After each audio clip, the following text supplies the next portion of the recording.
Hello dear students, मैं महासिंह व्याख्याता जीव विज्ञान एटीएस स्कूल द्वारा संचालित जीव विज्ञान की ऑनलाइन क्लास में आपका हार्दिक स्वागत करता हूं। प्यारे विद्यार्थियों, कल हमने जीव विज्ञान के प्रथम पाठ सजीव जगत के बारे में पढ़ा था, जिसमें हमने जीवों के बारे में देखा है कि किस प्रकार से पृथ्वी पर अतिरिक्त प्रकार के नाना प्रकार के जीव जंतु और पादप पाए जाते हैं। आज इसके अंदर हम अगला टॉपिक शुरू कर रहे हैं, सजीव जगत की विविधता, डाइवर्सिटी ऑफ लिविंग वर्ल्ड।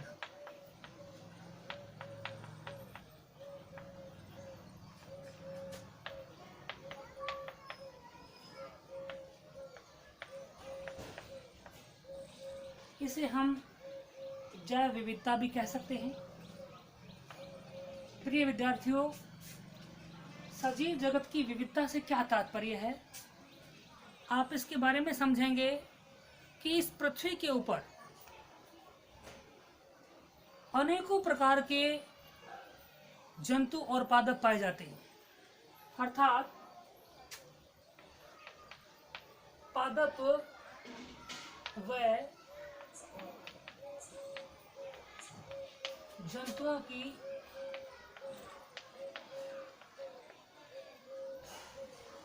अनेक जातियां उपस्थित हैं। इस पृथ्वी के ऊपर पादपों व जंतुओं की अनेकों जातियां पाई जाती हैं और इन जातियों में देखें तो लक्षणों में एक दूसरे काफ़ी विविधता पाई जाती है, प्लांट्स के अंदर और एनिमल्स के अंदर। यानी इनके गुणों में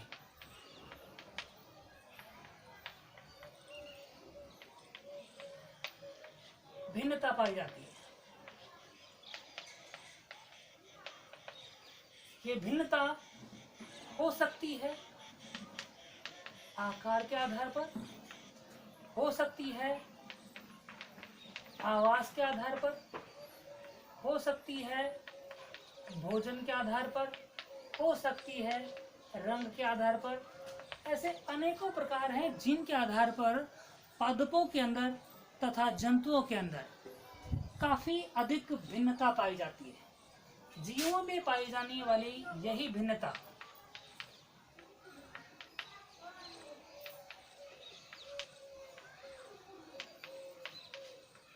जीवों में पाई जाने वाली भिन्नता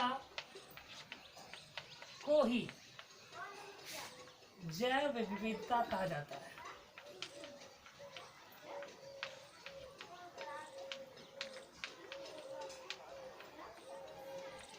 यहाँ पे प्रश्न बना, जैव विविधता किसे कहते हैं? जैव विविधता जीवों में पाई जाने वाली भिन्नता को ही जैव विविधता कहा जाता है। पृथ्वी पर पाए जाने वाले पादप और जंतु इतनी अधिक संख्या में हैं कि अनेकों पादप और जंतु तो ऐसे हैं जिन्हें पहचाना जाना बाकी है, जिनका नामकरण किया जाना बाकी है। और इन पादपों और जंतुओं की जातियां लगभग 1.7 से 1.8 मिलियन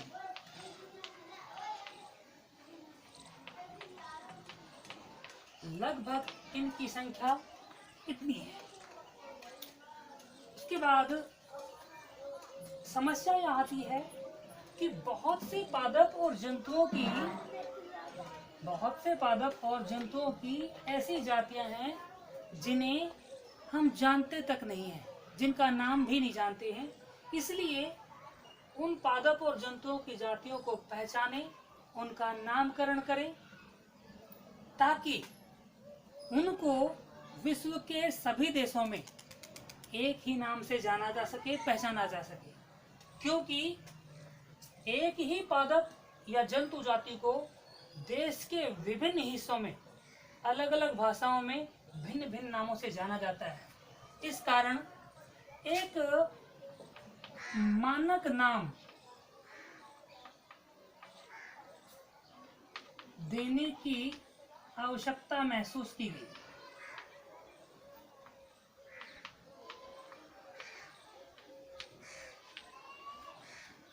पादप या किसी जंतु जाति का ऐसा मानक नाम होना चाहिए जिसे विश्व के सभी देशों में उसी नाम से जाना जा सके। और यह मानक नाम देने की जो पद्धति है उसे ही नाम पद्धति अथवा नोमेनक्लेचर नामकरण कहा जाता है। तो यहाँ पे दूसरा क्वेश्चन बनता है, नाम पद्धति या नामकरण किसे कहते हैं? तो हम कहेंगे पादपों एवं जंतुओं का मानक नाम देना ही नाम पद्धति या नामकरण कहलाता है। नामकरण के लिए पहली आवश्यकता है कि हम उन पादपों एवं जंतुओं के विशिष्ट लक्षणों को पहचानें और उन्हीं के आधार पर किसी एक जाति को दूसरी जाति से पृथक करके उसका नामकरण दिया जा सकता है। यहाँ पर नामकरण की पद्धतियों में सर्वाधिक प्रचलित पद्धति जो है वो है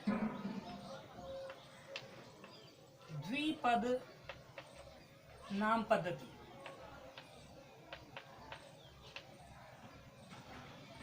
द्विपद नाम पद्धति, इस पद्धति के बारे में इसकी खोज की थी गेस्पार्ड बाहिन द्वारा, जिसका वर्णन किया है इन्होंने अपनी एक पुस्तक पिनॉक्स में।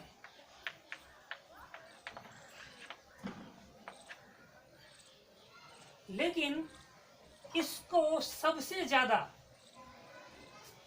प्रचारित करने का, इसको समझाने का श्रेय जो है वह जाता है कैरोलस लीनियस को।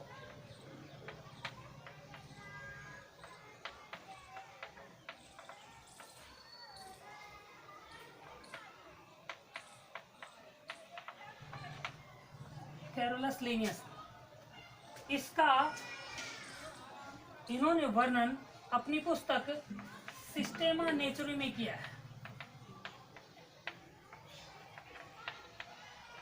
सिस्टेमा नेचुरी, इस नाम से इनकी पुस्तक का जो 10वां संस्करण है उसमें इस द्विनाम पद्धति का इनके द्वारा वर्णन किया गया है। और इन्होंने ही सबसे पहले इस पद्धति को इतना अधिक प्रचलित किया, इस कारण से ही इन्हें द्विपद नाम पद्धति की खोज का श्रेय दिया जाता है। साथ ही इन्हें आधुनिक वर्गीकी का जनक भी कहा जाता है। आधुनिक वर्गीकी का जनक कैरोलस लीनियस को ही आधुनिक वर्गीकी का जनक भी कहा जाता है। तो छोटा क्वेश्चन बनता है कि आधुनिक वर्गीकी के जनक के नाम से किसे जाना जाता है? तो हम बताएंगे कैरोलस लीनियस को। सिस्टेमा नेचुरी पुस्तक के लेखक का नाम बताइए, कैरोलस लीनियस को। गैस्पार्ड बाहिन द्वारा लिखित पुस्तक का नाम बताइए, पिनॉक्स। द्विपद नाम पद्धति की खोज का श्रेय किसे दिया जाता है? गैस्पार्ड बाहिन को। इन्हें केवल खोज का श्रेय दिया जाता है, बाकी प्रचलित करने का कार्य कैरोलस लीनियस को दिया जाता है। यहाँ पादपों एवं जंतुओं के नामकरण की जो 2 पद्धतियां विशेष रूप से चलती हैं, एक प्लांट्स के लिए और दूसरा चलती है एनिमल्स के लिए। हम पादपों की बात करें तो इसे जाना जाता है ICBN,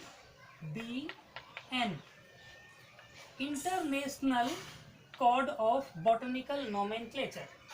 इस समिति के द्वारा पादपों का नामकरण किया जाता है और जंतुओं के लिए जो समिति नामकरण करती है वैश्विक स्तर पर, उसे ICZN के नाम से जाना जाता है, international code of zoological nomenclature. जंतुओं का नामकरण करने वाली वैश्विक स्तर पर गठित समिति ICZN, खोजे गए नए पादप जातियों का नामकरण करने वाली समिति ICBN। डियर स्टूडेंट्स, द्विपद पद्धति के आधार पर पादप और जंतुओं का नामकरण किस तरह किया जाता है, इसे हम नेक्स्ट वीडियो में देखेंगे। Thank you.